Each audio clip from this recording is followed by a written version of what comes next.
Hotel బెండకాయ fry పల్లెటూరు పద్ధతిలో ఎలా చేయాలో చూసేయండి. ప్రాసెస్ చెప్తాను. ముందుగా బెండకాయలను మంచిగా కడిగి ఆరబెట్టుకోవాలి. అప్పుడే దానిపైన ఉన్న మందు అనేది మొత్తం పోతుంది. ఎందుకంటే ఈ మధ్య బెండకాయలకు ఫుల్ మందు కొడుతురు కదా, అందుకే చెప్తున్నాను. తర్వాత ఇలా 5 కానీ 4 కానీ పట్టుకొని కోస్తే తొందరగా అయిపోతుంది ప్రాసెస్ అనేది. ఇలా బెండకాయలను ముందుగా కట్ చేసుకొని చూడండి, ఇలా మంచిగా కట్ చేసుకోవాలి. తర్వాత స్టవ్ ఆన్ చేసి ప్యాన్ పెట్టుకొని ఇది హీట్ అయిందో లేదో చూసుకొని ముందుగా బెండకాయలను వేయించుకోవాలి. ఇదే స్పెషల్ అండి పల్లెటూరు పద్ధతిలో. ఇలా వేయించితేనే చాలా టేస్టీగా వస్తుంది.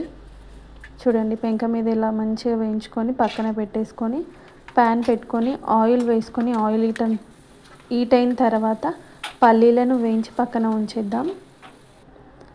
తర్వాత అదే ఆయిల్లో బెండకాయలను వేసి మంచిగా ఫ్రై చేద్దాం.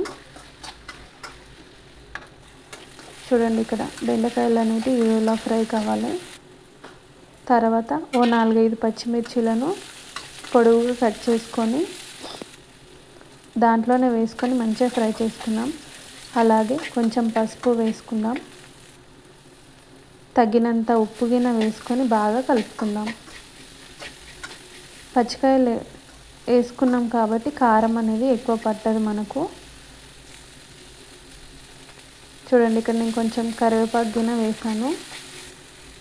అది చిటపటలాడుతుండగా లైట్గా కారం వేసుకొని బాగా కలుపుకోండి. చూడండి, దాంట్లో నుండి పొగలు వస్తున్నాయా?